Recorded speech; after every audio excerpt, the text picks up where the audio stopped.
Hello, social media. I'd like to draw your attention to a piece of legislation that was passed rather unceremoniously into Parliament on the 10th of February. On this day, legislation was pushed through that allows the police to enter any premises or place and forcibly obtain either one person or a group of people. They can then lock them up for an initial 24 hours, then take them to another facility for 2 weeks maximum, in which time they can be moved to several other places, all of which is determined by the suspicions that someone might have the coronavirus.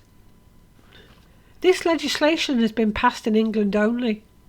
So it's given the police the powers to forcibly detain anyone, any group, even whole neighbourhoods that their government has declared are coronavirus areas. This is the seeds of the next phase of total control over the population. Given that supposed creation of the lab-created coronavirus by this Ralph Barrett guy, who has also declared that the coronavirus can be asymptomatic, so there'll be no symptoms, I think we can see where this is headed. Especially with made-up stories to promote this scam even further, such as those claims that a prisoner in Bullingdon Prison has been diagnosed. Now, it's important to realise that Bullingdon Prison has its health department run by Virgin, who have basically taken over the NHS contracts and have been given the go-ahead by Matt Hancock, who also is the same person who signed this legislation into place. Patient care by outsourced private contractors like Branson's Virgin Care gives these people the opportunity to infiltrate the healthcare system and to toe the party line with either false information or even forced treatment during this alleged pandemic. So Virgin Care operates 400 NHS services in England. So is this why the legislation has only been passed in England?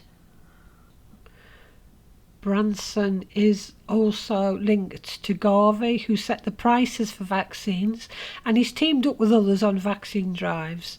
So I think it will be interesting to see the stories that come out about corona that link back to Virgin and its GP services and healthcare facilities.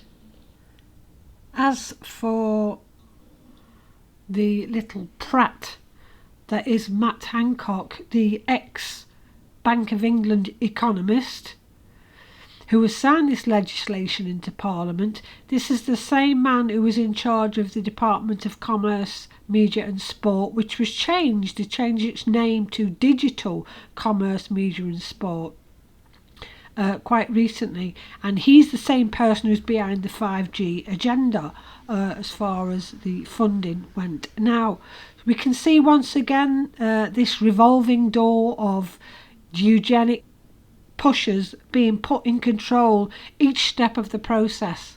So I'll leave that with you. So keep your eyes peeled for information in healthcare with Branson's link. All right, thanks for listening. Stay safe.